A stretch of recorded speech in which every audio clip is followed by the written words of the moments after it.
الحمد لله وكفى والسلام على النبي المصطفى وعلى آله المجتبى وعلى أصحابه المقتنع وعلى من اتبع بالهدى أما بعد فقد قال الله سبحانه وتعالى رجال صدقوا ما عهد الله عليه فمنهم من قضى نحبه ومنهم من ينتظر وما بدلوا تبديلا. رہبر قوم و ملت ہندوستان کی امت مسلمہ کی کشتی کے ملاح حضرت مولانا بلال عبدالحی حسنی ندوی زید وجدہ ناظم ندوۃ العلماء لکھنؤ، رکن شورا دارالعلوم دیوبند، سیکرٹری آل انڈیا مسلم پرسنل بورڈ، جامعہ کے صدر باوقار الحاج عبدالجبار صاحب، نوجوان سیکرٹری مولانا رضوان صاحب، استاد محترم حضرت مولانا نصیب الدین صاحب زید وجدہ، ابناء کاشف، علماء کرام، وقت بہت کم ہے، ہم تمام کو حضرت سے استفادہ کرنا ہے، اس لیے میں صرف ابناء کاشف سے مخاطب ہوں۔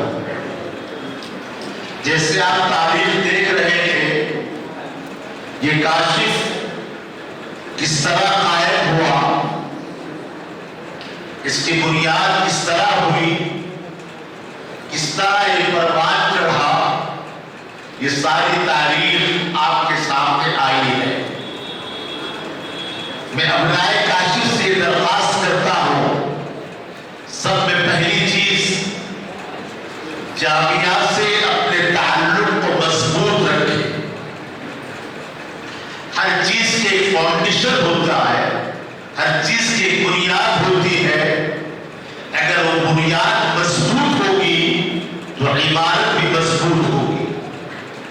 آپ کا جتنا اس جامعہ سے تعلق مضبوط ہوگا، انشاءاللہ جامعہ اللہ کے فضل، آپ کی دعاؤں اور آپ کی اس تعلق کی وجہ سے دن بدن ترقی کرتا رہے گا۔ دوسری بات، حضرت مولانا علی میاں صاحب ندوی رحمۃ اللہ علیہ نور اللہ برکتہ وبرد اللہ مسجعہ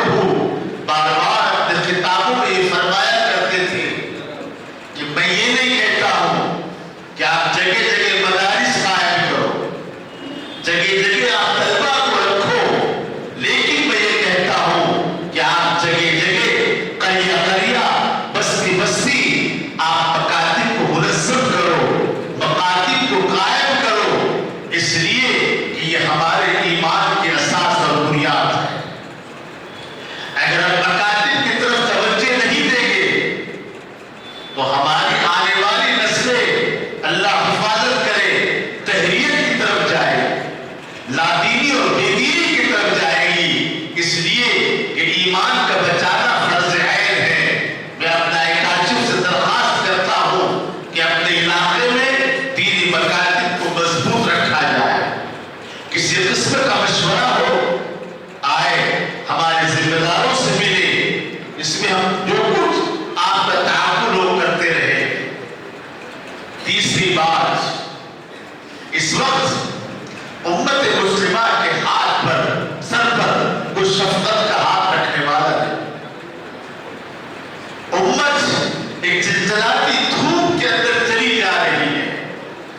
اب علماء ان مسلمانوں کا درد کا درما بن سکتے ہیں، ان کے مرہموں کا زخم بن سکتے ہیں، ان کے ہم آپ لوگوں کو بھر سکتے ہیں، اس لیے عام مسلمانوں میں گھس کر ہم ان کی دینی رہنمائی کریں، ان کے ایمان کو جلا بخشنے کی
محترم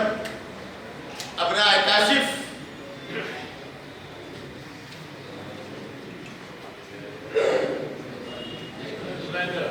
سنائی دے رہا محترم ابناء کاشف، آپ سے یہ درخواست ہے کہ ان حالات میں گھبرانے کی ضرورت نہیں، بلکہ ان نوجوانوں نے یوں کہا تھا انہم فتیۃ آمنوا بربہم وزدناہم ہدی وربطنا علی قلوبہم اذ قاموا فقالوا ربنا رب السماوات والارض لن ندعو من دونہ الہا لقد قلنا اذا شططا۔ تم ہماری جان لے سکتے ہو، ہمارا خون پی سکتے ہو، ہمارے بچوں کو یتیم کر سکتے ہو، ہماری عورتوں کو بیوہ کر سکتے ہو، لیکن خبردار خبردار تم ہمارے ایمان کا سودا نہیں کر سکتے۔ یہ داعیہ ہونا چاہیے، یہ جذبہ ہمارے اندر ہونا چاہیے۔ آپ جانتے ہیں کہ کاشف لوگ جس حالات میں قائم ہوا ان بوسیدہ قبروں میں، اور سوچتا تھا کہ یہاں سے ایک شخص ایک فرزند اس کا دیوبند جائے گا اور وہاں سے آ کر مراٹھواڑے کا مفتی اعظم بنے گا، امیر شریعت بنے گا۔ کون سوچتا تھا کہ ایک فرزند چھوٹے موٹے قبروں سے جائے گا مدینہ منورہ،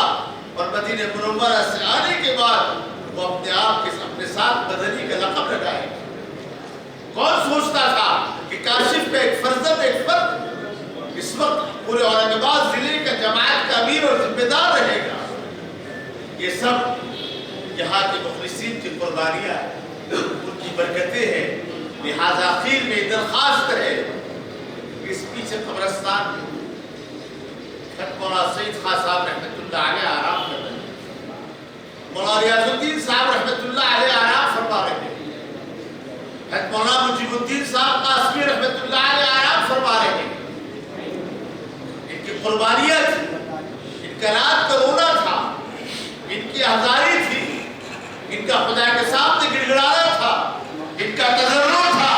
جس کی وجہ سے آج یہ جامعہ دن بدن ترقی کر رہا ہے اور ترقی کی طرف گامزن ہے۔ آپ سب سے پہلے ان مرحومین کے لیے دعا کرتے رہے کہ اللہ ان کے درجات بلند فرمائے، اللہ سبحانہ و تعالیٰ ان کی قبر کو کروٹ کروٹ، ان کی قبروں کو اللہ سبحانہ و تعالیٰ جنت کا باغ بنائے، اور پھر آپ اپنی دعاؤں میں اساتذہ جامعہ، معاونین جامعہ، طلبہ جامعہ، اراکین جامعہ، ان تمام کو اپنی دعاؤں میں یاد رکھے۔ آپ جدا ہو رہے ہیں، ہم سے جا رہے